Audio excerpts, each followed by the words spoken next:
गणेश जी का आह्वान करेंगे और उनसे रिक्वेस्ट करेंगे कि हमारे इस प्रोग्राम को, हमारे ये 5 दिन के कार्यक्रम को सुचारू रूप से चलाएं, क्योंकि ये विघ्नहर्ता है और ये सहायता करते हैं और प्रथम पूजनीय भी है। तो इसलिए इनको पूजते हुए हम आज का सत्र जो है शुरू करते हैं, जो कि 5 दिन अच्छी तरह चले, ये इनसे प्रार्थना करते हैं। तो धन्यवाद आप सब लोगों का। तो सबसे पहले मैं आपको अपनी कोर्स की डिटेल बता दूं कि हम क्या पढ़ने वाले हैं इस 5 दिनों की क्लासेस के अंदर। पहले तो मैं आज आपको ब्रीफिंग बताने वाला हूं, क्योंकि आप सब लोग एस्ट्रोलॉजर है, मुझे मालूम, आप सब लोगों ने पढ़ा हुआ है। हो सकता है कि अलग अलग तरीकों से पढ़ा हो, कुछ चीजें मिस भी होंगी, कुछ चीजें भूल भी गए होंगे। तो एक रिवीजन मान के इसको चलिए। मैं ऐसा नहीं कि मैं आपको ये चीजें आज की जो पढ़ाने वाला हूं आपको पढ़ा रहा हूं, आप पढ़े हुए हैं, सिर्फ मैं आपको रिवाइज कर रहा हूं, क्योंकि मैंने जो आगे 4 दिन और क्लास लेनी है इन्हीं के आधार पर लेनी है। क्योंकि हमारा जो कोर्स है, ये जो मैं बताने वाला हूं 5 दिन में प्रोडक्शन कैसे निकालना है, 1 मिनट के अंदर आप कैसे कुंडली देखते ही जातक को बताना शुरू कर दें कि आपके साथ ये चीजें हैं, विद इन 1 मिनट। तो विद इन 1 मिनट बताने के लिए जो मेरे हिसाब से बेसिक चीजें मैं जो समझता हूं इसका ज्ञान होना चाहिए, तो वो आपको तो है, लेकिन फिर भी मैं अपनी तरफ से आज रिवाइज करूंगा, जिसमें ब्रीफिंग करूंगा हाउसेस के बारे में, राशि के बारे में, प्लैनेट्स के बारे में, ये सबसे मेन चलेगा। और हमारा पूरा जो कोर्स है वो प्लैनेट्स कॉम्बिनेशन, उनके इफेक्ट आएंगे, ग्रह बल क्या होते हैं, प्लेनेट क्या होते हैं, मित्र राशियां, दुश्मन राशियां, तत्व प्लेनेट, प्लेनेट के आपस में रिलेशन क्या है, फिर नीच उच्च क्या है, नीच भंग राजयोग क्या होता है और राजयोग क्या होते हैं, क्योंकि यही सारा बेस है हमारा प्रेडिक्शन करने का। फिर आएगा effect of planet in all houses, सब घरों में प्लेनेट के क्या क्या इफेक्ट रहते हैं, उसको कैसे हम मालूम करेंगे कि इस भाव में ये कॉम्बिनेशन है, ये प्लेनेट है, तो उसके क्या रिजल्ट आते हैं।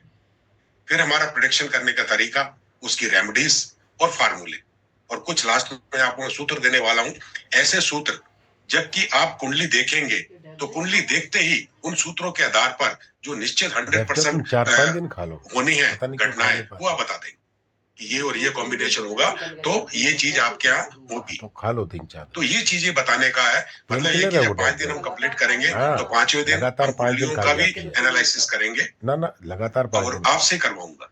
अगर कहीं दिक्कत आएगी तो देखेंगे कि आप क्या चीज नहीं सीख पाए, तो उसको सिखाने की मैं कोशिश करूंगा। आप ही प्रोडक्ट करेंगे, मैं प्रोडक्ट नहीं करूंगा, मैं सिर्फ करेक्शन करूंगा। तो ये हमारा प्लानिंग है पूरे 5 डेज का। तो इस प्लानिंग के हिसाब से हम आगे की ओर बढ़ते हैं। तो आज हम थोड़ा सा बेसिक के ऊपर जानकारी लेते हैं, आपको रिवाइज होगा, रिवीजन करते हैं। तो तैयार हैं आप सब लोग? हाँ जी, हाँ जी। सबको ओपन कर दो सब, यहाँ म्यूट वाली कोई बात नहीं है। जी सर, जी सर। आज शाम तक का टाइम है सबका। मेरी क्लास के अंदर ऑल म्यूट नहीं करते हम, खुले रहते हैं सबके सब, जो मर्जी जब मर्जी बोले, कोई प्रॉब्लम नहीं। बस ये कि वो नहीं हो, गड़बड़ नहीं हो मतलब शोर नहीं हो, बस वो चीजों का ध्यान रखना है।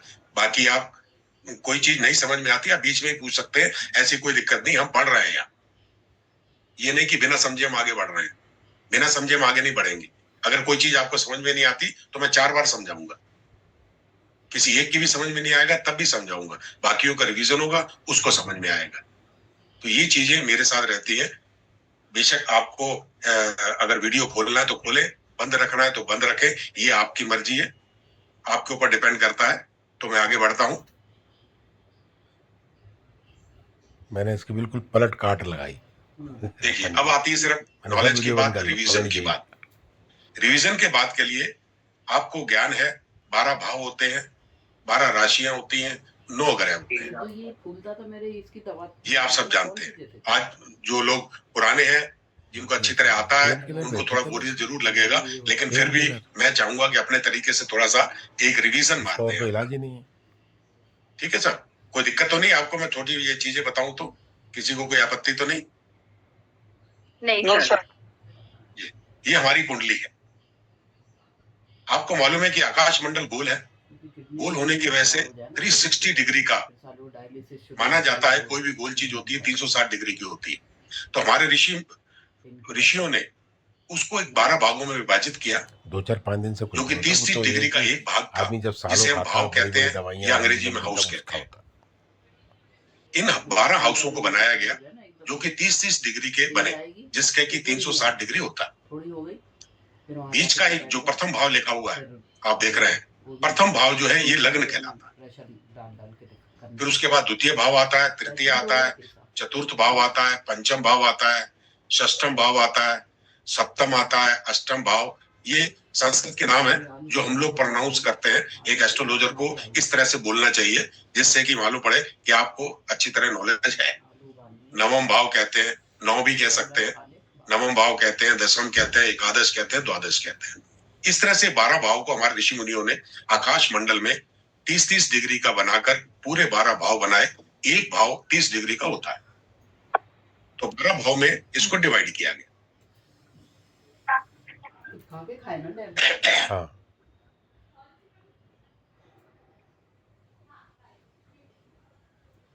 अब मैं बता देता हूं, हर भाव का अपना अपना एक काम है, हर भाव का अपना अपना क्षेत्र है। जब भी हम प्रेडिक्शन करते हैं, कोई सवाल आता है, तो सवाल हम कैसे देखें, तो हम किस भाव को देखकर उस सवाल का जवाब दें। उस सवाल का जवाब देने के लिए हमें भावों की मालूम होना चाहिए कि 12 भाव किस सवालों के जवाब दे रहे हैं।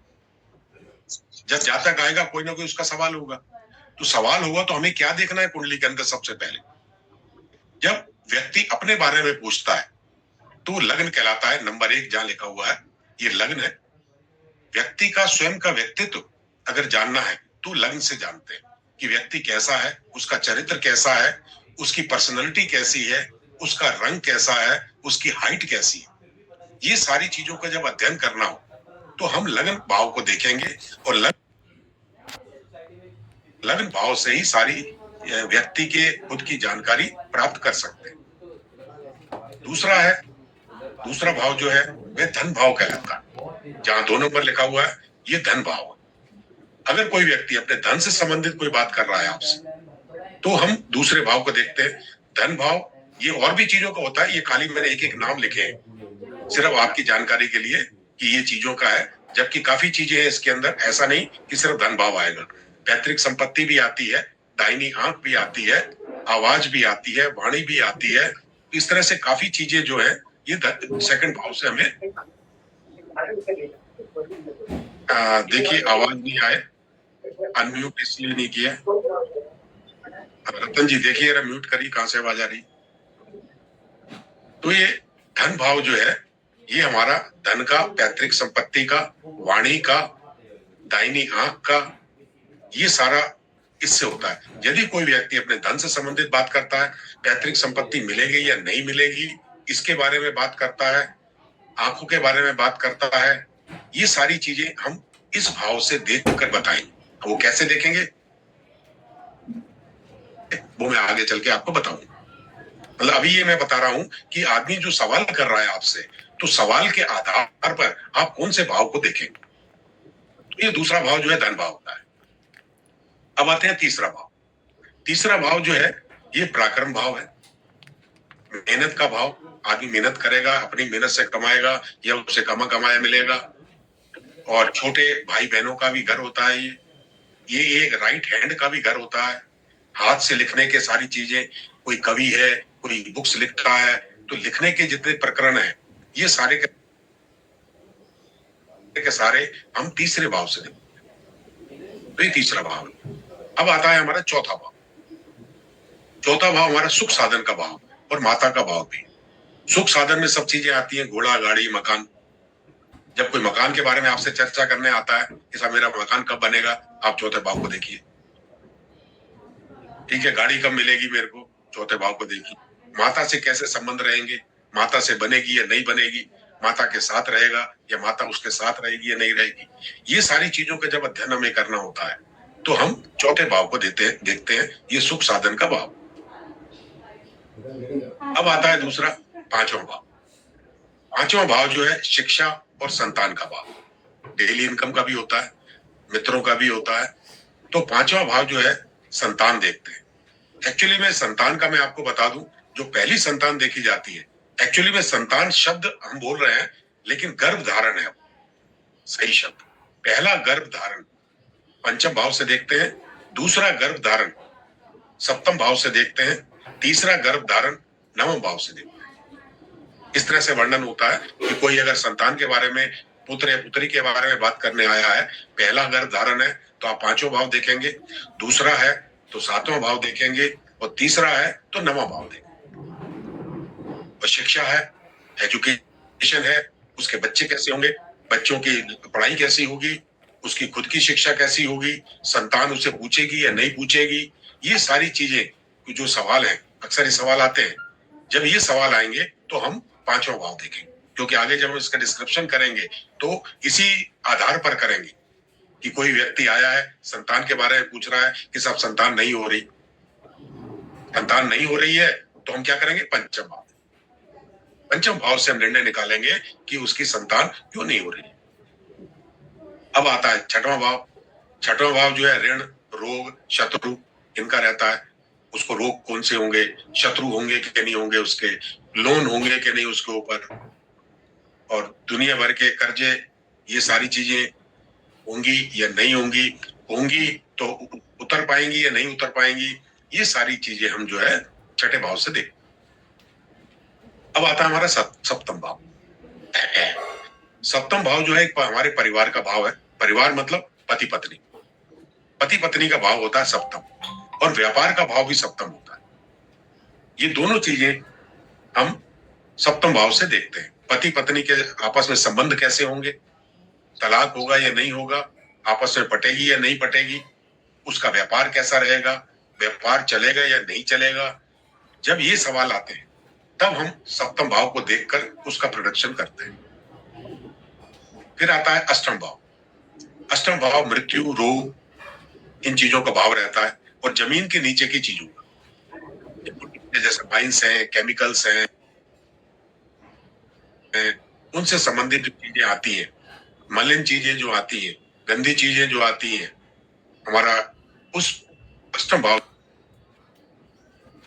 से हम ये चीजें देखते हैं। फिर आता है हमारा नवम भाव। नवम भाव हमारे भाग्य का भाव, हम प्रारब्ध में क्या लेकर आए, पांचवें से भी देखते हैं, नवम से भी देखते हैं। तो भाग्य जो है हमारा क्या है, हम भाग्यशाली हैं या नहीं है, लंबी यात्राएं, धार्मिक यात्राएं हम करेंगे या नहीं करेंगे, ये सारी चीजें भाग्य का पूरा विवरण हम अपने नवम भाव से देखते हैं। एंड बॉडी पार्ट बताते हैं, वो भी आएंगे, बॉडी पार्ट भी आएंगे। तो मैं सब चीजें बताऊंगा, बेसिक आप चिंता न करें। तो ये है इसका। फिर आते हैं 10वें भाव पर। 10वां भाव जो है हमारा कर्म क्षेत्र का भाव, पिता का भी भाव है। कुछ लोग पिता को नवम भाव से भी देखते हैं, 10वें भाव से भी देखते हैं। तो कर्म क्षेत्र जो है हमारा मतलब नौकरी, जहां हम कार्य कर रहे हैं, जहां हम जॉब कर रहे हैं, उस जॉब में हमारी स्थितियां कैसी होंगी, हमें जॉब के अंदर हमारे बॉसेस से कैसी बनेगी, हम नौकरियां बार बार छोड़ेंगे या नहीं छोड़ेंगे, ये सारी चीजें जो है हम 10वें भाव से देखते हैं। फिर आता है हमारा 11वां भाव। 11वां भाव जो है लाभ का भाव। हमें लाभ क्या होगा, पैसा हमारे पास कैसे आएगा, अच्छा आएगा नहीं आएगा, हमें बेनिफिट मिलेंगे या नहीं मिलेंगे, ये सारा हम 11वें भाव से देखते हैं।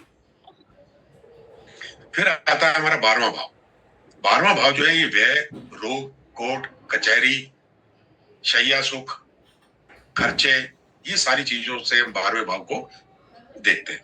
अगर हमें कोई रोग देखना है, हमें खर्चीला है कि नहीं, खर्चे देखना है, हमारे ऊपर कोर्ट केस होंगे कि नहीं, सजा होगी कि नहीं, शैया सुख कैसा रहेगा हमारा, पति पत्नी से कैसे संबंध रहेंगे, ये सारी चीजें हम 12वें भाव से देखते हैं। ये थे, मैंने आपको बताया ये सवाल, जनरली ये सवाल आएंगे आपके पास में। जब ये सवाल आए तो हमें उसी भाव को देखना है, उस भाव को देख के उसका प्रोडक्शन करना है। वो मैं बताऊंगा कैसे करना है। तो पहले हमें भाव का ज्ञान होना चाहिए कि हमें किस भाव से क्या देखना है। जब ये देख लेंगे हम, उसके बाद है इसकी 12 राशि है। 12 राशियों को मैं बता दूं, 1 2 नंबर जो लिखे हुए हैं, मेष राशि, वृषभ राशि, 3 नंबर मिथुन राशि, 4 नंबर कर्क राशि, 5 नंबर सिंह राशि, 6 नंबर कन्या राशि, 7 नंबर जो है तुला राशि, 8 नंबर है वृश्चिक राशि, 9 नंबर जो है धनु राशि कहलाती है, 10 नंबर मकर राशि, 11 नंबर कुंभ राशि और 12 नंबर मीन राशि। ये राशियों के नाम है, इनके स्वामी भी, इनको भी देखना बहुत जरूरी होता है। इनके स्वामी कौन कौन से हैं? जैसे मेष राशि है, इनका स्वामी मंगल है। वृषभ राशि है दूसरी, वृषभ राशि का स्वामी शुक्र है। तीसरी मिथुन राशि है, मिथुन राशि का स्वामी है बुध है। चौथी है कर्क राशि, कर्क राशि का स्वामी चंद्रमा है। पांचवी है सिंह राशि, सिंह राशि का स्वामी सूर्य है। छठवीं है कन्या राशि, कन्या राशि का स्वामी बुध है। सातवीं है तुला राशि, तुला राशि का स्वामी शुक्र है। आठवीं है वृश्चिक राशि, वृश्चिक राशि का स्वामी मंगल है। नवीं है धनु राशि, धनु राशि का जो स्वामी है गुरु है। 10वीं है मकर राशि, मकर राशि का स्वामी शनि है। 11वीं है कुंभ राशि, कुंभ राशि का स्वामी शनि है। और 12वीं है मीन राशि, मीन राशि का स्वामी गुरु। ये रिवीजन कर रहा हूं, मैं तेज बोल रहा हूं इसलिए फटाफट, जिससे कि आपको एक बार रिवाइज कर दूं, क्योंकि इसी के ऊपर आगे चल के हम चर्चा करेंगे। अब हम देखते हैं कि ये तत्व भी होते हैं, ये बहुत जरूरी है, जो कि हमारे आगे प्रोटेक्शन में काम आने वाले हैं। जैसे मेष राशि, मेष राशि जो अग्नि तत्व की होती है। वृषभ राशि जो है ये पृथ्वी तत्व कहलाता है। मिथुन राशि जो है ये वायु तत्व कहलाती है। और कर्क राशि जो है ये जल तत्व कहलाती है। ये 4 प्रकार के हमारे तत्व हैं, अग्नि तत्व, पृथ्वी तत्व, वायु तत्व, जल तत्व। फिर से यही रिपीट हो जाते हैं। फिर जब सिंह राशि शुरू होगी अग्नि तत्व, कन्या शुरू होगी पृथ्वी तत्व, तुला राशि वायु तत्व, वृश्चिक राशि जल तत्व है और धनु राशि जो है अग्नि तत्व है। फिर से स्टार्ट हो जाएगा, 3 सेट है पूरे, ये 4-4 के, 4 3 12। जैसे मकर राशि पृथ्वी तत्व है और कुंभ राशि वायु तत्व है और मीन राशि जल तत्व है। इस तरह से ये तत्वों के आधार पर भी हम राशियों को देखते हैं कि जब प्रोडक्शन करेंगे ये तत्व भी हम देखेंगे कि तत्वों में अग्नि है, पृथ्वी है, जल है, क्या है।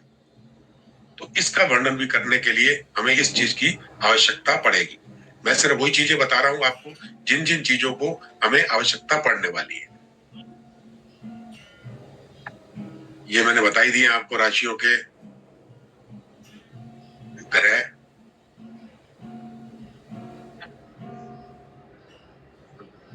बता दूं आपको मैं,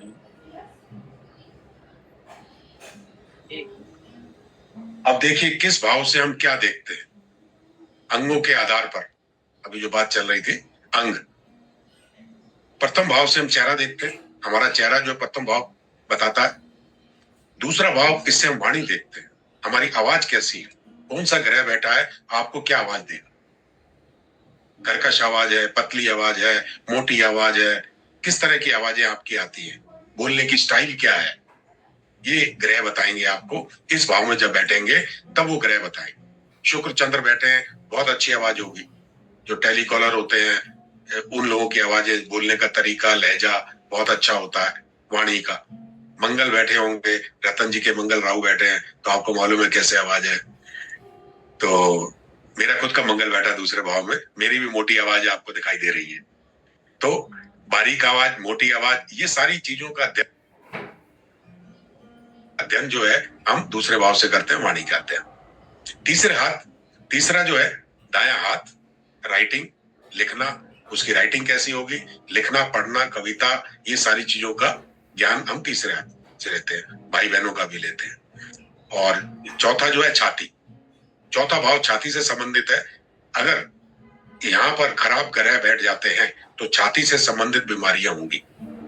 इसमें हार्ट आ जाता है, इसमें लंग्स आ जाते हैं, इसमें लिवर आ जाता है। लीवर वैसे 5वें भाव को देते हैं ज्यादातर, लेकिन छाती की जो अंग है वो सारे के सारे चौथे भाव से देखे जाते हैं। फिर लीवर और पेट ज्यादातर ये 5वें भाव से देखा जाता है, पेट से संबंधित सारी बीमारियां। और छठे भाव से हमारी लार्ज इंटेस्टाइन, नाभि से नीचे की जो हिस्सा है वो छठे भाव के अंतर्गत आता है। 7वें भाव में हमारे गुप्तांग आते हैं, तो गुप्तांगों का जो अध्ययन करते हैं वो हम 7वें भाव से करते हैं। 8वें भाव से हमारे हिप्स आ जाते हैं, बैक पोर्शन, ये 8वें भाव से हम देखते हैं। 8वें भाव में कौन से ग्रह बैठे हैं बवासीर जैसी बीमारियां, ये हम 8वें भाव से देखते हैं। 9वें भाव में जो है जांघें आती है, घुटने से लेके और कमर तक का भाग जो है ये 9वें भाव से देखा जाता है। 10वें भाव से हम घुटने देखते हैं, जॉइंट पेन, शनि का घर, घुटनों का दर्द, घुटनों का रिप्लेसमेंट, ये सारी चीजें 10वें भाव से देखते हैं। कौन से ग्रह बैठे हैं और उनके क्या रिजल्ट आएंगे, ये बीमारियां उससे पता लगती है। अब आता है 11वां भाव, इससे हम पिंडलियां देखते हैं, पैरों, पिंडलियां और बायां हाथ। तो पिंडलियां की जो पोजीशन देखना है वो सारी पोजीशन हम 11वें भाव से देखते हैं। 12वें भाव से पैर पूरा, एड़ी से लेकर पूरे पैरों को हम 12वें भाव से देखते हैं। और बाईं आंख भी आती है यहाँ, और दूसरे में दाईं आंख भी आती है। ये जो चीजें थी ये अंग है हमारे। क्या आप जॉब की तलाश में? फिर 12वें भाव में दोनों आंखें आएंगी, दाईं और बाईं। बाईं आंख 12वें भाव में, दाहिनी आंख दूसरे भाव में। ठीक। पहले आदमी जैसे खड़ा है, देखिए चेहरा है तो दायां और बायां, तो 12वां भाव और दूसरा भाव, इस तरह से। ऐसे ही हाथों का है, दायां हाथ और बायां हाथ। सर, इसको जानने के लिए सर ये 10वें घर में जो घुटने हैं तो वो घुटनों को क्या अलग से देखेंगे, और पैर 12वें भाव में जो पाँव है उसको क्या अलग से देखेंगे? कौन से ग्रह बैठे, 10वें भाव में कौन से ग्रह बैठे, वो अच्छे हैं या बुरे हैं, वही आपको इफेक्ट देंगे। अच्छा। 10वें भाव में घुटने देखेंगे और पैर देखेंगे हम 12वें भाव से। वो जो टाइट वाले आते हैं ना, टी शर्ट और वो चिपके हुए, ठीक है। अब इन राशियों को भी जो हमने वर्णन किया आपको, चर राशि, अचर राशि और द्विस्वभाव राशि, ठीक है, ये तो आपको मालूम ही है। चर राशि 1, 4, 7, 10 जो केंद्र भाव भी कहलाता है, उसको कहते हैं। अचर राशि है 2, 5, 8, 11, ठीक है। और द्विस्वभाव राशि आती है 3, 6, 9, ये द्विस्वभाव राशियां होती हैं। तो इस तरह से हम इनका अध्ययन करते हैं कि हमारी राशि कौन कौन सी है, जिसमें चर राशि में है तो कैसा व्यक्ति होगा, अचर राशि में है तो कैसा होगा, द्विस्वभाव का है तो कैसा द्विस्वभाव का होगा। ये सारी चीजें हम इन चीजों से लगाते हैं।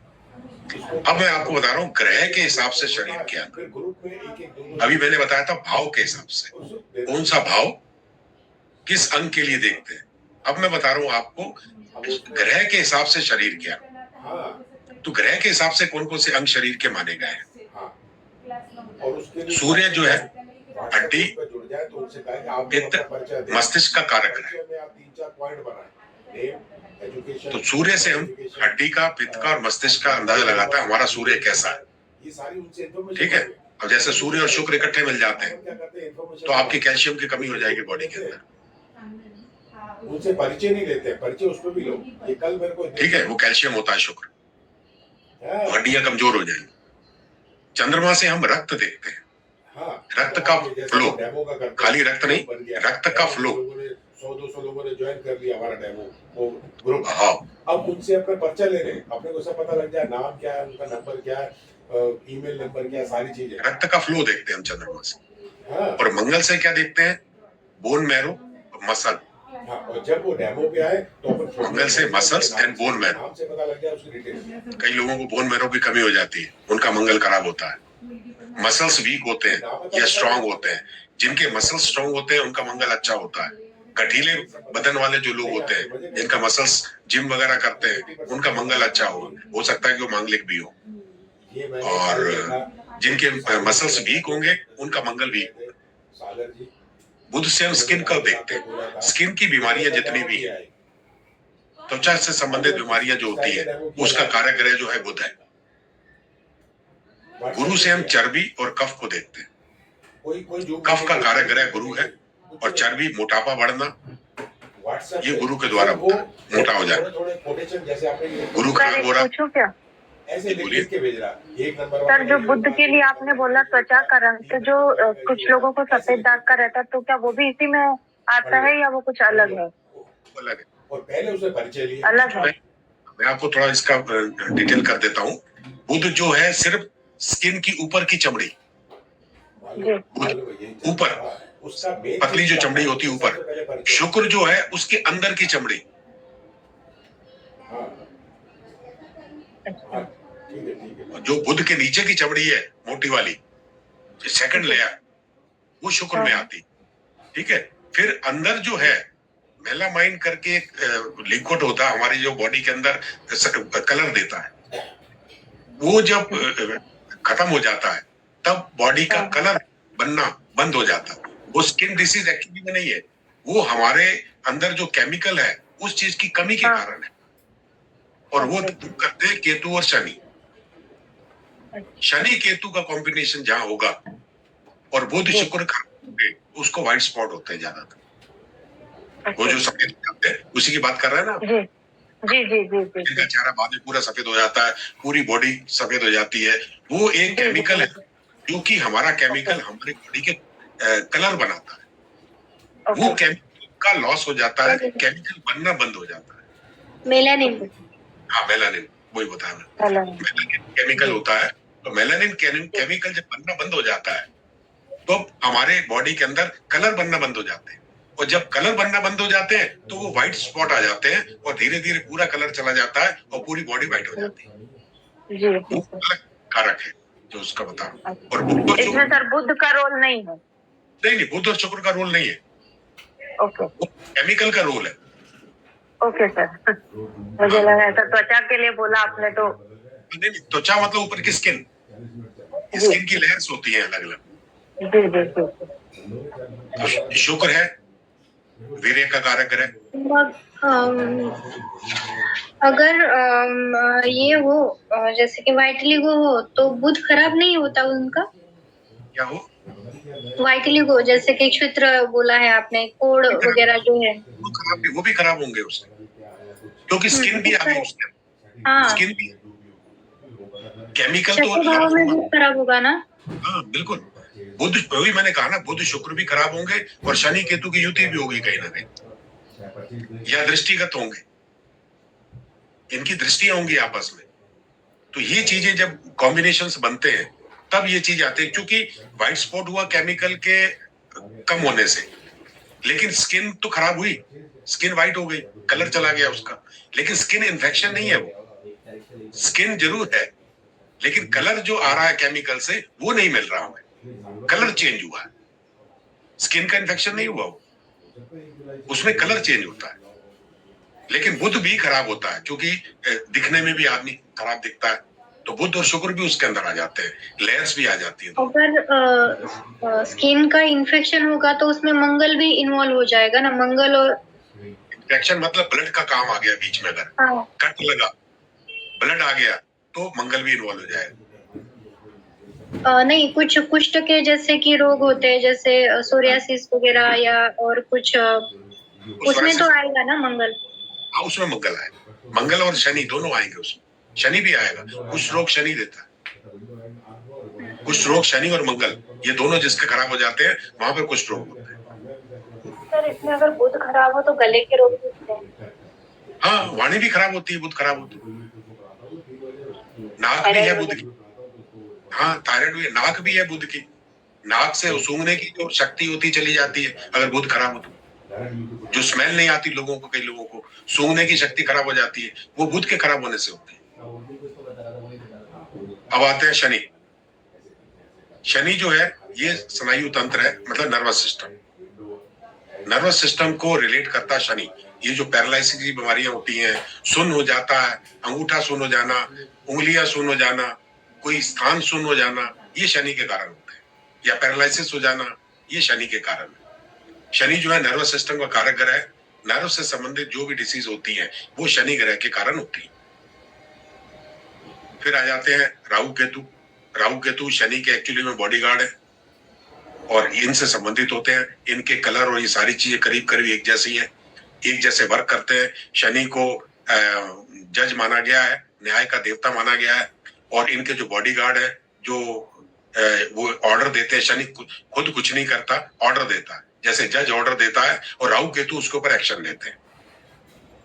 कभी कभी क्या होता है, राहु केतु खराब नहीं होते, लेकिन शनि के ऑर्डर के अनुसार राहु केतु काम करते हैं, तो वो अपना वर्क करते हैं, उसकी सजा व्यक्ति को देनी है, तो शनि के ऑर्डर के अनुसार राहु और केतु उनको देते हैं। एक्सीडेंट करा देना अचानक, केतु का काम।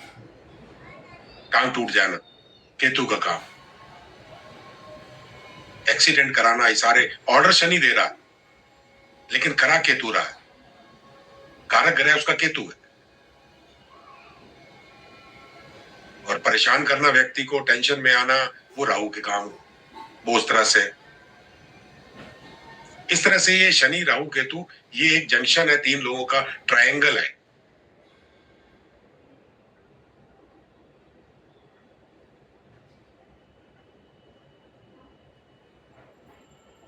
ये थे आपके ग्रहों के। अब मैं आपको बताऊं ग्रहों के समय। सॉरी, एक क्वेश्चन। हाँ, आपने बोला कि केतु कारक ग्रह है, एक्सीडेंट का वगैरह, टेंशन डिप्रेशन का राहु है, शनि कराता है। मतलब क्या शनि की दृष्टि होती है उस पे, या दृष्टि से कोई लेना देना नहीं है।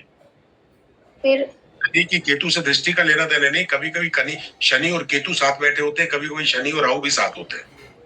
ओके, अगर युति हो तो ही ये सब होता है। युति होगी तभी होगा।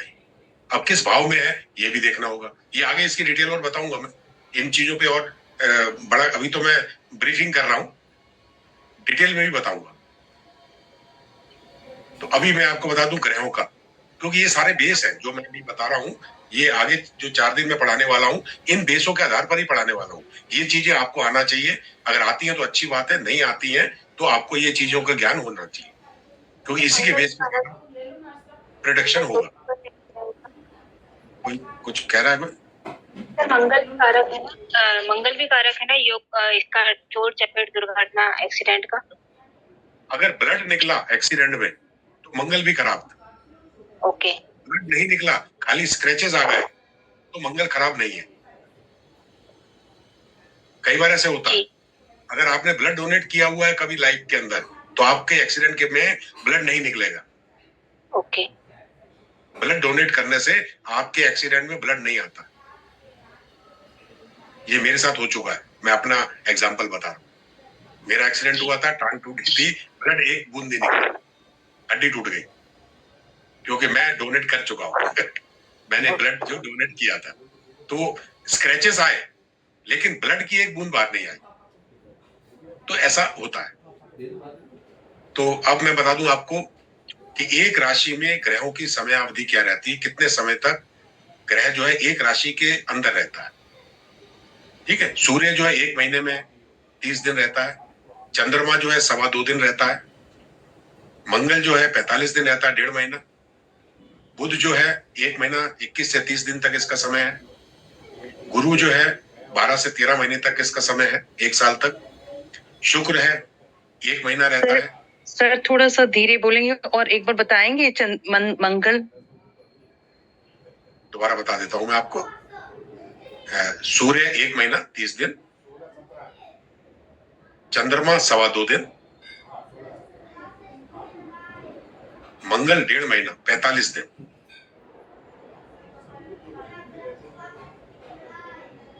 बुध 1 महीना 21 से 30 दिन, गुरु 1 साल तक 12 से 13 महीने, शुक्र जो है 1 महीना 30 दिन, शनि जो है 2.5 वर्ष 30 महीने, और राहु केतु 18 महीने। ये इतने समय तक एक भाव के अंदर, एक राशि के अंदर रहते हैं। एक मिनट, रमेश तिवारी,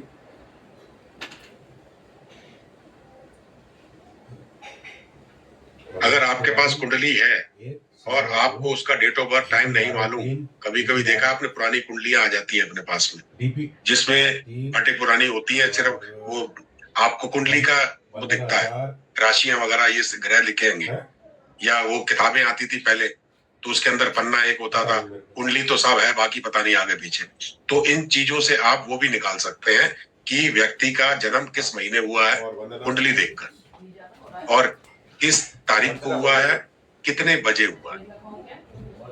ये तीनों चीजें निकाली जा सकती है। आप चाहेंगे तो मैं आगे चल के आपको बता दूंगा कि कैसे निकाली जाती है।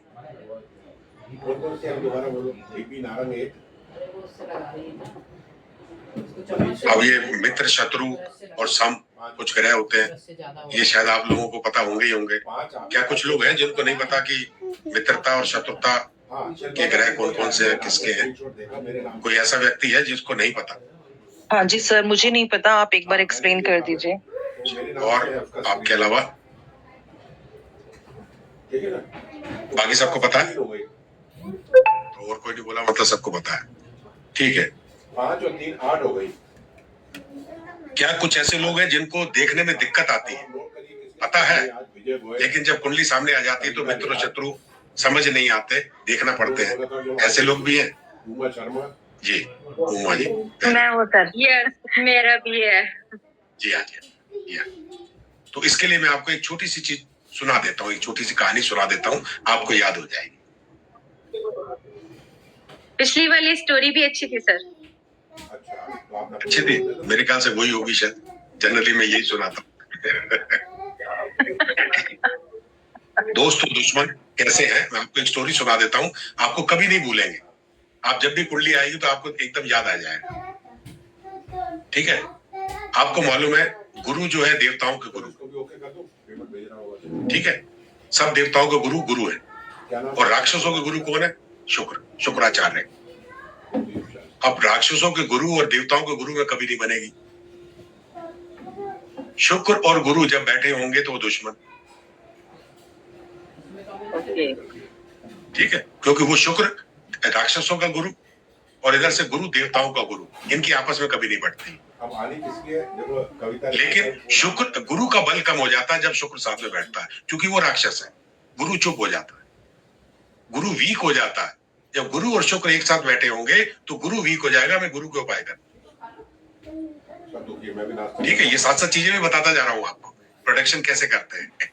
गुरु और शुक्र आपने कुंडली में देख लिया, उससे कह दो तुम्हारा गुरु वीक है, गुरु के उपाय करो। देखते ही, क्योंकि शुक्र साथ में बैठ गया तो गुरु वीक हो गया, कमजोर हो गया, गुरु अपने फल नहीं दे रहा। ये हो गए गुरु और शुक्र। सूर्य राजा है, चंद्रमा रानी है, ये राजा रानी है। और चूंकि सूर्य राजा है तो सूर्य से गुरु की अच्छी बनती है, गुरु की चंद्रमा से भी अच्छी बनती, राजा रानी है। सूर्य ने, सूर्य की पत्नी छाया है एक, पहले जो पत्नी थी वो पत्नी उसके लिए पूजा पाठ के लिए जब चली गई तो छाया को सूर्य के पास छोड़ गई। तो छाया जो है उसकी डुप्लीकेट थी सूर्य की, तो सूर्य को पता नहीं था कि ये मेरी पत्नी है या दूसरी छाया है। उससे पुत्र संतान पैदा हुई जिसका नाम था शनि। उसको देखते ही सूर्य का दिमाग खराब हो गया कि वो काला था। सूर्य इतना गोरा चमकदार, काला पुत्र कैसे पैदा हो सकता? हो ही नहीं सकता। जब काला पुत्र पैदा हुआ तो उसने इनकार कर दिया कि ये मेरा पुत्र नहीं। तब से सूर्य और शनि की दुश्मनी शुरू हो गई, और फिर शनि और सूर्य की कभी नहीं बनी। और उसकी फिर एक बहन भी पैदा हुई थी, भद्रा, जो कि भद्रा नक्षत्र में आता है, करण योग में आते हैं भद्रा। जब भद्रा लगती है तो उस समय पर शुभ कार्य नहीं करते। वो इतनी राक्षस नुमा थी कि वो पूरी पृथ्वी को खत्म करने चली थी। फिर ब्रह्मा जी ने उसको वरदान दिया और एक योग दिया उसको, भद्रा का करण दिया, भद्रा का, उसके अंदर उसको समाया गया, उसको किया गया। तो इनकी जो है आपस में कभी नहीं बनी सूर्य और शनि की, क्योंकि वो अपने को पुत्र नहीं मानता और शनि जो है सूर्य को पुत्र नहीं, पिता नहीं मानता। तो जब ये दो युति मिलती है तब ये युति मिलने से सूर्य खराब होता है।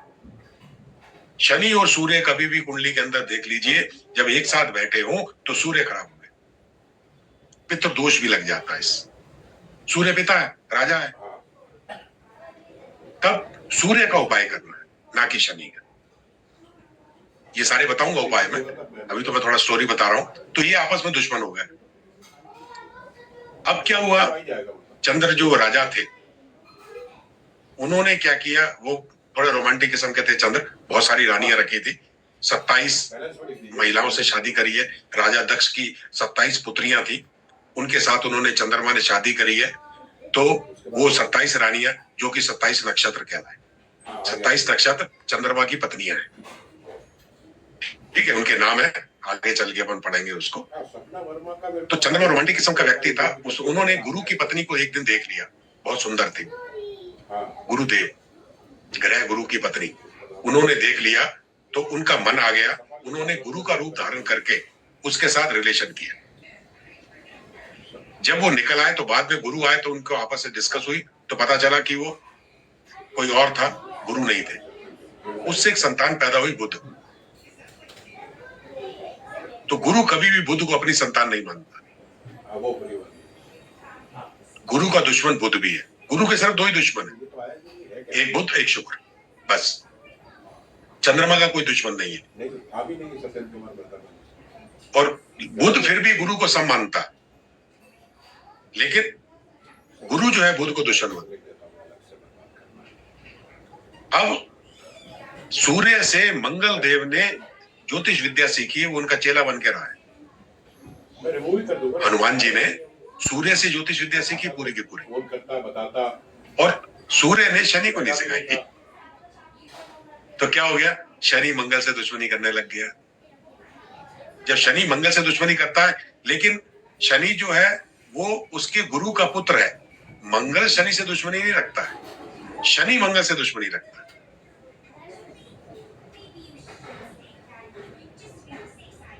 ये सारे ग्रहों का वर्णन है। अब आप देख लीजिए, इनकी रिश्तेदारी मैंने बता दी, आपस में क्या क्या रिलेशन थे, इस तरह से इनकी मित्रता शत्रुता बनी। तो यही गई पूरी कहानी है। इतनी चीजें आप देख लेंगे तो आपको सब चीज पता लग जाए। राहु केतु तो छाया ग्रह है, वो तो नोड्स है, नॉर्थ और साउथ नोड्स है, ठीक है, वो छाया के इफेक्ट आते हैं। धुआं है, काला धुआं है, कार्बन डाइऑक्साइड है, और गुरु जो है ऑक्सीजन है। और जब गुरु और राहु मिलते हैं, चंडाल योग बनता है। ऑक्सीजन और कार्बन डाइऑक्साइड जब मिल जाती है, उससे सांस की बीमारी होती है। जब ऑक्सीजन और कार्बन डाइऑक्साइड आप लेंगे तो सांस की बीमारी हो जाएगी, आपको अस्थमा हो जाएगा। ये गुरु राहु के कॉम्बिनेशन से होता है।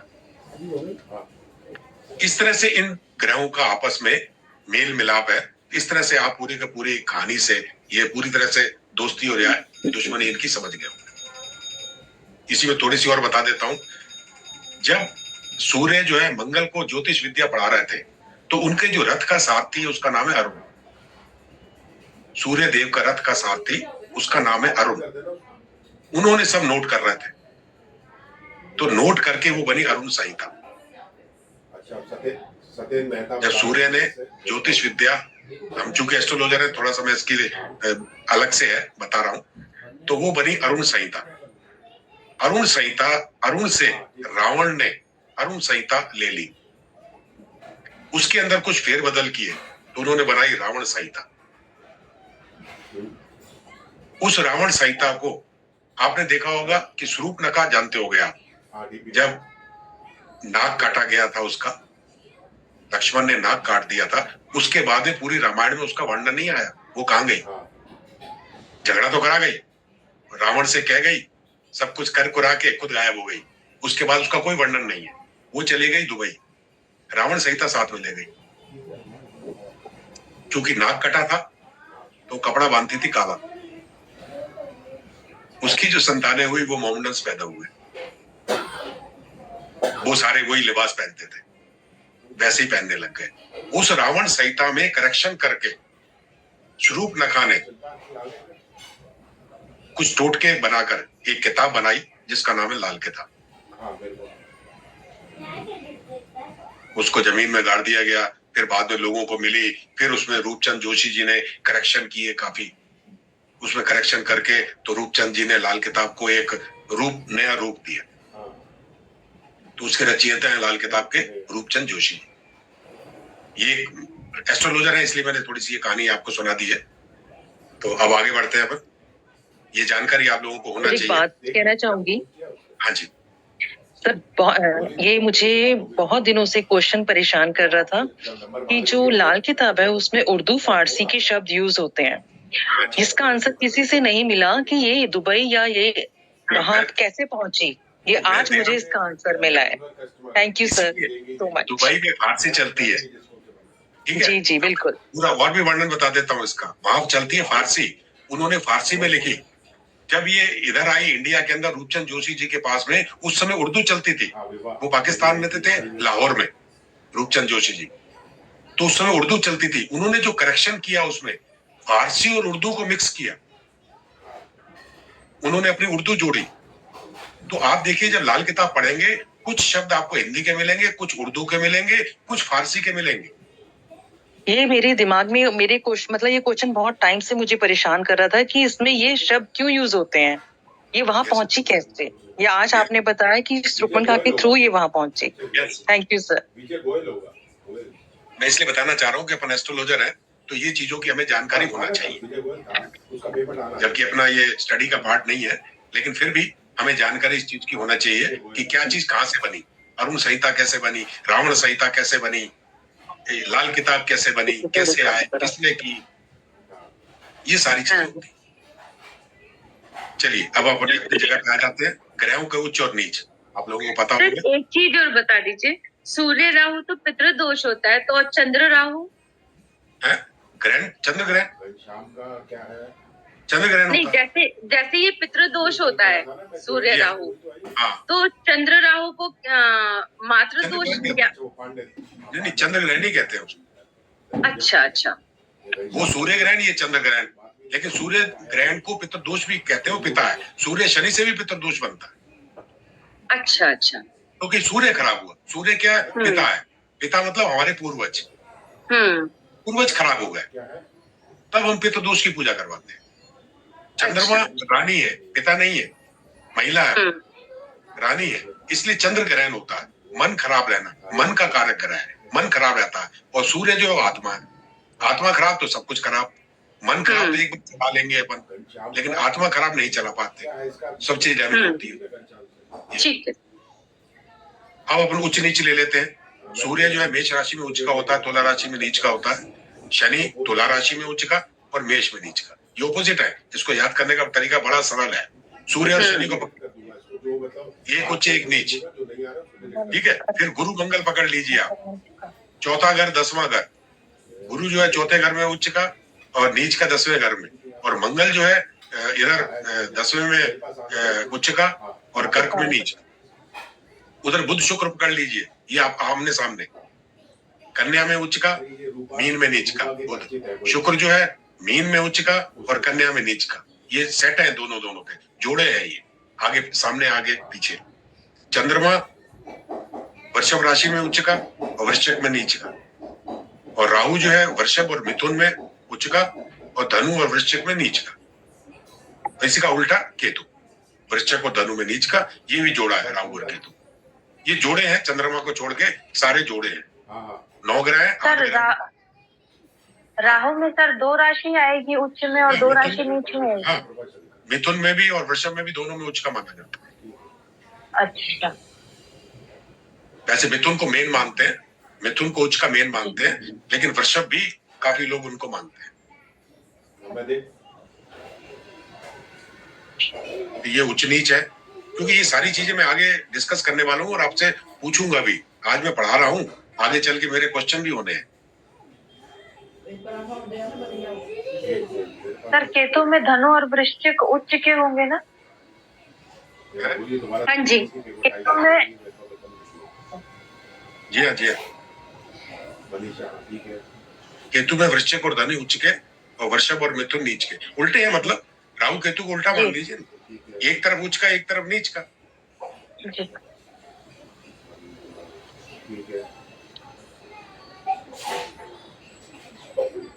हमारे 27 नक्षत्र हैं सब।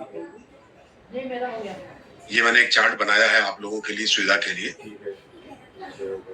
आप ले लो। एक घर के अंदर,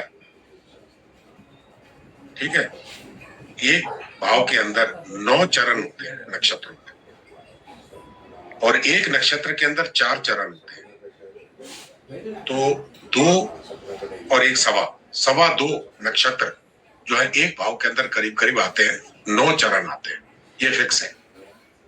और ये नक्षत्र जो है मेष राशि में ये होंगे तो यही होंगे, नक्षत्र नहीं घूमते, ग्रह घूमते रहते हैं, नक्षत्र स्थिर है। मेष राशि में अश्विनी भरणी कृतिका है तो अश्विनी भरणी कृतिका मेष में ही रहेगा। सूर्य मेष से वृषभ में जा सकता है, लेकिन अश्विनी भरणी कृतिका मेष में ही रहेंगे। तो ये 9 चरणों के 12 राशियों के 27 नक्षत्र हैं। तो ये 7 लोगों को आज मैं देखता हूं। ठीक है, 27 नक्षत्रों के 4 चरण होते हैं। 27 को अगर 4 से गुणा करेंगे तो कितने नक्षत्र चरण बनेंगे? 108 की माला इसीलिए की जाती है कि सबके नाम के मंत्र जाप हो जाए, इसीलिए 108 की माला बनी। तो हर किसी का अपना अपना एक ग्रह है, हर नक्षत्र का अपना ग्रह है। जैसे अश्विनी का केतु, भरणी का शुक्र है, कृतिका का सूर्य है। इस तरह से पूरा का पूरा एक इनका सीक्वेंस चलता है। ये 4 तक चलता है, 4 भाव तक। 5वें भाव से फिर शुरू हो जाता है, क्योंकि ग्रह 9 ही है। 9 ग्रह है तो 27 तो है नहीं, तो 9 3 27, 9 के सेट है। 4 भाव में ये खत्म हो जाते हैं। उसके बाद जो है 5वां भाव शुरू हो जाता है, वहां फिर 1 से हो जाता है। केशु आचंबो राजी शपो, ये का फार्मूला है। नक्षत्रों के ग्रहों को याद करने का फार्मूला केतु से स्टार्ट होता है। केशु, केतु शुक्र, केशु, पहले अक्षर का नाम लिख लीजिए, केशु। आचंबो, आ मतलब अश्विनी सूर्य, चा मतलब चंद्रमा, वो मतलब भूमिपुत्र मंगल। केशु आचंबो। राजी, राजी, राहु और गुरु, राहु और गुरु राजी। राजी, पार्ले जी वाला जी, ठीक है। राजी शबु, शनि बुध, शबु शनि बुध। यही सीक्वेंस यहाँ चलेगा, यही सीक्वेंस आपकी महादशाओं में चलेगा। महादशा भी इसी सीक्वेंस में चलती है। महादशा, अंतरदशा, प्रत्यंतर दशा, सारी दशाएं इसी सीक्वेंस में चलेंगी। ये सीक्वेंस आपको याद करना। ये चार्ट जो दिखा रहा हूँ ये याद नहीं होगा, ये चार्ट मैं आप लोगों को भेज दूंगा। इसकी एक प्रिंट आउट निकाल के आप अपने टेबल में जहाँ बैठते हैं वहां कांच के नीचे लगा लीजिए, उसमें देख लीजिए, क्योंकि ये चीजें भूल जाती हैं। मेरे को भी याद नहीं अभी तक, मैं तीसरी बार पढ़ा चुका हूँ, फिर भूल जाता हूँ। तो ये चार्ट जो है ये याद नहीं रहता है, क्योंकि 27 नक्षत्र, 4 चरण, 108 हो गए। ये सारी चीजें याद होना थोड़ा मुश्किल है। तो इसको देख के अपन बता सकते हैं कि कौन सा ग्रह किस नक्षत्र में, इसका भी बड़ा इंपॉर्टेंस रहता है। किस भाव में कौन सा ग्रह बैठा है और वो किस नक्षत्र के स्वामी है, जी उसका स्वामी देखना होता है। नक्षत्र नहीं याद हो कोई बात नहीं, उसका स्वामी याद होना चाहिए। तो ये देखा जाता है कि कौन सा ग्रह किस नक्षत्र के स्वामी में है, उसके इम्पैक्ट अलग आता है। तो इतना खोल के रखा था तो हर आदमी ओपनली। तो ये थी बेसिक की कहानी। और ये भी बता दूं कि एक जो है ये चरण जो है इसका 13.20 डिग्री का एक नक्षत्र होता है। 13.20 डिग्री, 3:20 का एक चरण होता है। 3 डिग्री 20 अंश का एक चरण। 4 चरण जो है 13-20 के,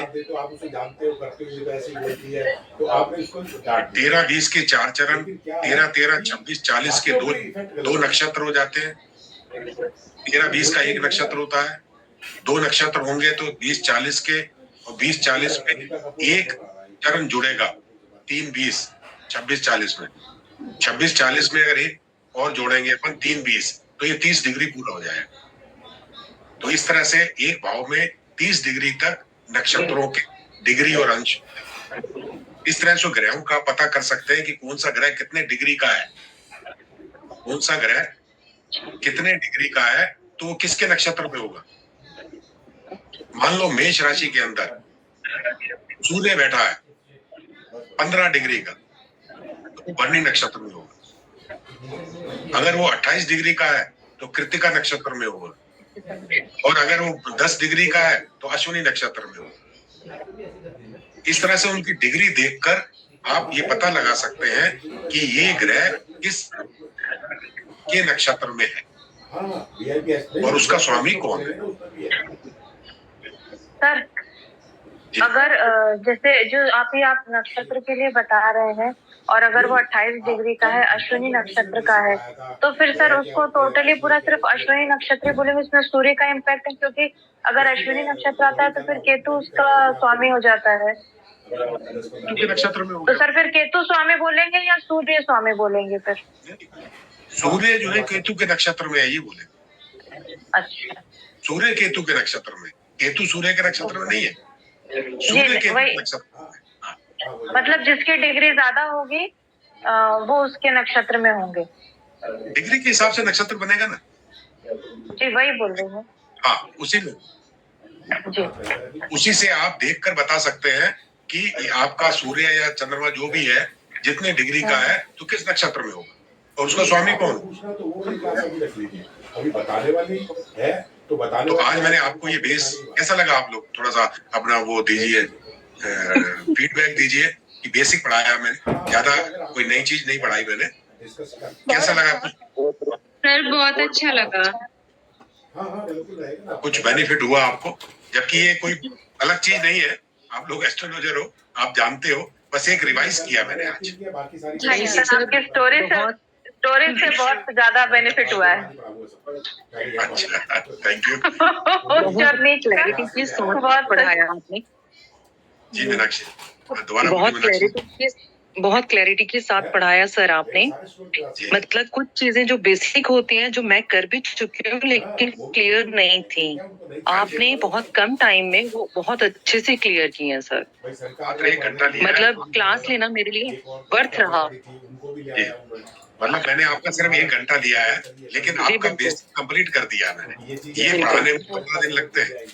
जी मैं कपिल बोल रहा हूँ। यहाँ बैठिए, ये प्रिया जी, प्रिया जी बैठिए, देखिए।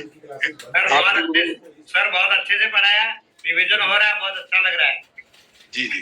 याददाश्त है बहुत सारे, तो आप रिवीजन करा रहे हो, मेरे लिए बहुत बढ़िया, अच्छा लग रहा है। एक्चुअली क्या, मैं आज भी पढ़ता हूँ, देखिए मेरे को 24 साल हो गए एस्ट्रोलॉजी करते हुए, लेकिन भूल जाते हैं। कुछ दिन आप प्रैक्टिस नहीं करेंगे, भूल जाएंगे। फिर से आपको रिवीजन करना पड़ेगा, फिर से पढ़ना पड़ेगा। जब तक रिवीजन नहीं करेंगे याद नहीं होगी चीजें। मैंने बोले सर जी, आप एक ये बुध और शुक्र का बताया था, अभी 2 दिन पहले आपने का एक क्लास में बताया था आपने। जी जी। तो बुध और शुक्र का जो कला प्रेमी, उसके बारे में। हाँ जी, हाँ जी। मैंने आज ही मतलब एक जगह का कुंडली देखा और मैंने बताया उनको, तो एकदम एक मिल गया उनको। तो इस तरह के मैं आपको 50 फार्मूले देने वाला हूँ। बोले आपने कैसे बताया, मतलब ये बात है। तो एक्चुअली क्या होता है, अगर फार्मूले पता हो ना, कुंडली आपके सामने आई, जैसे आपने कहा, आपने देखा बुध शुक्र है, हमने क्यों कला प्रेमी हो गया। हाँ साहब। और उसके बाद में मैंने निर्णय लिया, आपसे वापस मैसेज किया, मतलब कल मैं आपको करता हूँ। जी जी। तो बहुत अच्छा लगा। हाँ, तो मतलब 1 मिनट में प्रोडक्शन आपका होता है। बिल्कुल। नमस्ते, कपिल बोल रहा हूँ। सारी चीजें हाँ, पीडीएफ। सर मैं ना मार्केट में सबको सुनकर इतना अच्छा लगा कि आपने इतने कम समय में इतने अच्छे से ना बताई इतनी सारी चीजें, मैं हैरान हो गया सर। ये तो 5-5 क्लासों में की बात है। हाँ, नहीं सिखाते ये आप, इतनी डिटेल्स में इतने तरीके से कोई नहीं सिखाएगा आपको। आप देखिए, सिर्फ मात्र 1 घंटा लिया है मैंने, आपकी पूरी बेसिक हो गई है। बेसिक कंप्लीट की है मैंने। बेसिक पूरी फुल कंप्लीट हो गई सर। हाँ, फुल कंप्लीट हो गई है। उनका आशीर्वाद मानूंगा कि आपसे जुड़ गया। धन्यवाद सर। शाम को भी सर ये सारी चीजें पीडीएफ में भी रहेंगी ना? हाँ, पीडीएफ में है, रिकॉर्डिंग चल रही है, रिकॉर्डिंग भी मिलेगी, पीडीएफ भी मिलेगी। ये सारी पीडीएफ मेरे पास बनी हुई है, ये सब आपको मैं दूंगा, जी सारी डिटेल है। एक चीज के लिए सर मैं जी। एक चीज के लिए सर मैं धन्यवाद कहूंगी कि राहु और केतु के जो उच्च और नीच की आपने जो राशियां बताई, मैंने अभी तक बहुत सारी क्लासेस की, लेकिन वो राशियां मुझे अभी तक नहीं मिली थी, राहु और केतु की। आज मुझे क्लियरली मिली है वो राशियां, कि वो भी हैं क्योंकि मैं धनु और मिथुन बहुत जगह पे ढूंढी लेकिन उनका कहीं कुछ दिखा नहीं। लेकिन आज राहु और केतु के साथ में जब वो उच्च और नीच में दिखी तो समझ में आया कि नहीं, वो भी राशियां कहीं ना कहीं वर्क करती हैं।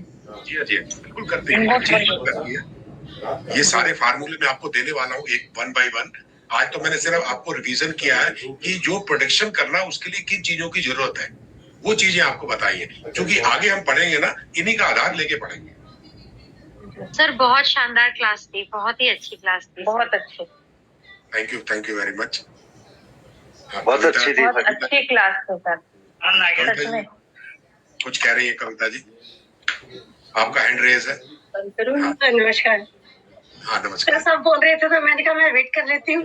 जी बताइए। सर 1 घंटा कैसे निकला है ना, पता ही नहीं चला। इतना स्मूथली क्लास चल रही थी, इतने अच्छे से, मतलब आप क्वेश्चंस के आंसर भी दे रहे हैं, साथ में आप समझा भी रहे हैं। सर इतने अच्छे से मतलब रिवीजन हुआ है ना, बहुत मजा। Thank you Kavita ji, thank you to you sir. अरे नहीं, आप सर आपका गुरु किस घर में है जी? आपका गुरु किस घर में है? गुरु और शनि 9th हाउस में है। गुरु सब राशि का 9th हाउस में, अपनी राशि का धनु राशि में। जी जी बिल्कुल 9th में, और साथ में शनि भी। गुरु शनि ही एस्ट्रोलॉजी देते हैं अगर 9th भाव में। सर हमारा वहाँ स्थापित करा दो घुमा के लाल किताब से। मैं सिखाऊंगा ना कैसे ग्रह शिफ्ट करने हैं, ये भी सिखाऊंगा आपको। हाँ सर ये वेरी इम्पोर्टेंट है। हाँ, ये पार्ट है, मेरा पार्ट है, ये सब्जेक्ट है ये, कि मान लो कोई ग्रह खराब हो रहा है तो उसको कहाँ शिफ्ट करें कि वो अच्छा हो जाए, तो वो शिफ्टिंग बताऊंगा। हाँ वही मेन है, वही बताऊंगा। सर मेरा एक क्वेश्चन था सर। हाँ जी जयंत जी बोलिए। सर मतलब ऐसे प्रैक्टिकली पूछ रहा हूँ कि जैसे हम कुंडली जब निकालते हैं, आजकल तो बहुत सारे साइट्स वगैरह आ गई हैं, एप्लीकेशन आ गए हैं, सर लोकेशन से कोई फर्क पड़ता है क्या कुंडली में, मतलब अंतर आता है क्या? जी हाँ, डिग्री का फर्क पड़ जाता है। डिग्री का पड़ता है? डिग्री का अंतर आता है, कभी कभी ज्यादा दूरी हो तो ग्रह भी बदल जाते हैं। अच्छा भाई 28-29 का है, अगर मान लो 28-29 का ग्रह है, जगह बदल गई, दूर हो गई ज्यादा, तो वो एक पे आ जाएगा, फिर आ जाएगा, तो वो डिग्रियों से फर्क आ जाता है। ओके। सर एक चीज बताइए कि जो हम पाराशर लाइट से निकालते हैं कुंडली, वो डिफरेंट हो जाती है, और जो हम एस्ट्रो से निकालते हैं उसमें कुछ डिफरेंट आ जाता है, तो हम किसको माने? जिसको आप चला रहे हैं उसको माने, जो आपके पास है उसको माने। एस्ट्रो से चलाते हो तो एस्ट्रो से को माने, पाराशर लाइट को चलाते हो तो पाराशर लाइट को माने। हाँ जी गुड मॉर्निंग। उसमें प्लैनेट जो है थोड़ा बहुत आगे पीछे हो गए हैं, तो वो क्या डिग्री की वजह से हो जाते हैं? डिग्री की वजह से हो जाते हैं। अच्छा भाई एक्चुअली देखिए, आप गोचर के अंदर भी देखिए, अभी शनि चेंज हुआ, शुक्र चेंज हुआ, गुरु शुक्र उदय हुआ, आप देखिए सबके व्यू अलग अलग थे, कोई किसी तारीख को बता रहा है, कोई किसी तारीख को बता रहा है, चेंजेस थे। और किसी सॉफ्टवेयर में कितनी तारीख को बता रहा है, दूसरे सॉफ्टवेयर में दूसरी तारीख को बता रहा है, तो ये अंतर आता है। अच्छा सॉफ्टवेयर के हिसाब से अंतर आता है। अब हमारा काम क्या है वो मैं आपको बताऊंगा कि हमें कैसे करना। कुछ भी आ जाए, कुछ भी आ जाए, मैं तो वो चीजें बताने वाला हूँ। कुंडली के अंदर आपको ना तो नवमांश देखना है, ना आपको चलित भाव देखना है, ना आपको अष्टक वर्ग देखना है, ना आपको निर्णय भाव देखना है, कुछ नहीं देखना। कुंडली आपके सामने किसी ने रखी और आपने बोलना शुरू कर दिया, कहानी खत्म। मैं तो ये बताने वाला। वाओ सर, बढ़िया जी। कुछ भी नहीं देखना। सर हम लोग बोल पाएंगे क्या? कह रहे हम लोग बोल पाएंगे क्या? हाँ बिल्कुल। आप देखिए, मैं आप लोगों का प्रोडक्शन करवाऊंगा लास्ट टाइम, आप खुद करेंगे प्रोडक्शन। ओके सर, कोशिश तो जरूर करेंगे, क्योंकि उसी में ज्यादा दिक्कत आती है। वही क्लास ही उसी चीज की है, प्रोडक्शन कैसे करें, मेरा क्लास का टॉपिक ही वही है, इसलिए तो बेस से स्टार्ट कर रहा हूँ कि आपकी समझ में पूरी तरह आ जाए। बेस ही नहीं आएगा, कई चीजें जैसे मिस हो रही थी लोगों को, वो मिस हो रही तो मिस ही रहती अगर मैं बेसिक नहीं पढ़ाता। हाँ ये वो हमेशा के लिए मिस रहती। तो इसलिए एक दिन मैंने पूरा इसीलिए लिया कि मैं पहले बेसिक आपको पढ़ा दूं, अपनी तरफ से मैं फ्री हो जाऊं कि मैंने ये चीजें बता दी हैं आप याद करें नहीं करें वो बात अलग। सर हम लोग नहीं, बेसिक thank you, ढूंढते sir. रहते हैं, हमने कहाँ लिखा हुआ अच्छा एक बार रिवाइज करने के लिए पीछे ढूंढते थे हाँ, वो तो पुराने नोट्स में। हाँ, अब इनके नोट्स बना लीजिएगा। ठीक है, रिकॉर्डिंग सुन लीजिएगा, रिकॉर्डिंग मिल जाएगी आपको, कल तक आ जाएगी इसमें। Okay. ठीक है सर, बहुत बहुत बना धन्यवाद लिया, आप सभी का। रतन जी, थैंक यू सर। हाँ, सबको धन्यवाद सर, प्रणाम सर। सबको ना गुड नाइट सर। प्रणाम सबको, प्रणाम। कल फिर मुलाकात करते हैं। प्रणाम सर। 5 एडमिशन हो गए। नमस्ते सर। नमस्ते नमस्ते सर। नमस्ते सर। नमस्ते नमस्ते। हाँ